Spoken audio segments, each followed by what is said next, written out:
Oh, tol, malungkot ka ata. Oo nga eh. Dami kong problema pare.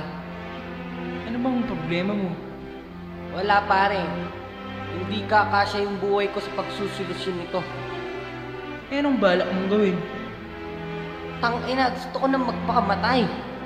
Tol, alam mo, ang buhay, ganito lang yan eh. Patuloy lang ang buhay na ating sinimulan. Mga problema at pasanin ay sadyang nagdaratingan. Lahat ng suliranin ay may solusyon. Kahit ano pa ang mangyari ay life goes on. Sadyang kahirap nga ng buhay kung tutuusin, pero may ginhawang darating kung ating titiisin. Ang magdasal sa may kapal ang siyang natitirang pag-asa. Siya ang nag-iisang liwanag sa ating problema. Lumayo man ang landas, hindi kanya iiwan. Siya ang magsisilbing ilaw sa iyong daraanan, upang ituro at itama ating nasimulan. Sa kanya'y walang mahirap, basta siya ang sandalan. Isipin mong ito ay kaya sa sarili magtiwala. Nandiyan lang sa iyong tabi ating nag-iisang ama. Problema lang yan, harapin mo't huwag mong takasan. Tiwala sa sarili, iyo itong malulunasan. Ang problema kaibigan ay pansamantala, huwag mong iisipin, hindi mo makakaya. Ang problema kaibigan ay pansamantala. Ayoko lang sa'yo, sa Diyos ay magdasal ka. Kung ang problema kaibigan ay pansamantala, huwag mong iisipin, hindi mo makakaya. Kung ang problema kaibigan ay pansamantala, ayoko lang sa'yo, sa Diyos ay magdasal ka. Alam mo tol, kahit gaano pa karami ang iyong problema, hindi naman solusyon ng pagpapakamatay. Nandyan lang yan. Tiwala lang sa sarili. Anumang balakid dumating atin sasalagin. Mga problema at pasanin ating lulutasin. Basta tayo ay sama-sama, walang iwanan. Kahit sa ginhawa man o sa kahirapan. O kaibigan, iyo lamang tandaan, nandito lang kami, hindi ka namin iiwanan. Problema sa babae o pang pinansyal, mga simple o mahirap, kahit ito ay critical, huwag kang umangal, bagkus ito ay harapin. Ito'y pagsubok lang para iyong marating ang buhay na pinapangarap sa iyo nakatuon. Nang maangat mo ang sariling binaon ng panahon, huwag na huwag mong iisipin ikaw lang ang may problema, pagkat sa mundong ito di lang ikaw ang lumuluha. At kung sakali man na panghinaan ng loob, andito lang kami, sa iyo'y itataob.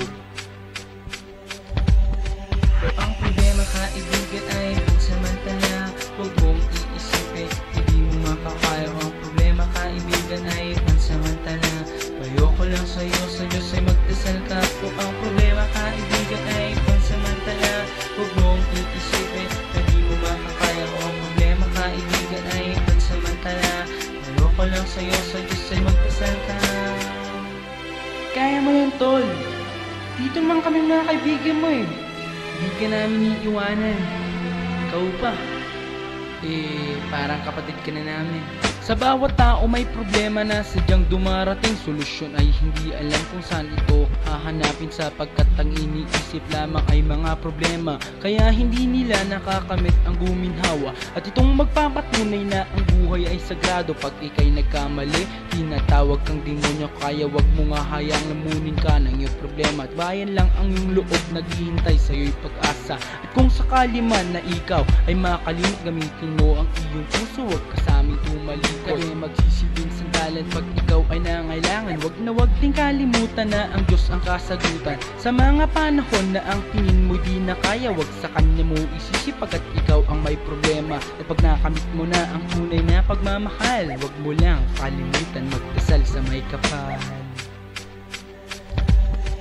Ang problema kaibigan ay pansamantala, huwag mong iisipin, hindi mo makakaya. Ang problema kaibigan ay pansamantala, ayoko lang sa'yo, sa Diyos ay magdasal ka. Kung ang problema kaibigan ay pansamantala, huwag mong iisipin, hindi mo makakaya. Kung ang problema kaibigan ay pansamantala, ayoko lang sa'yo, sa Diyos ay magdasal ka. O ano, naniwala ka rin? Oo tol, salamat. Salamat at nandiyan kayo mga kaibigan ko. Walang ano man tol, hindi naman kami aalis eh.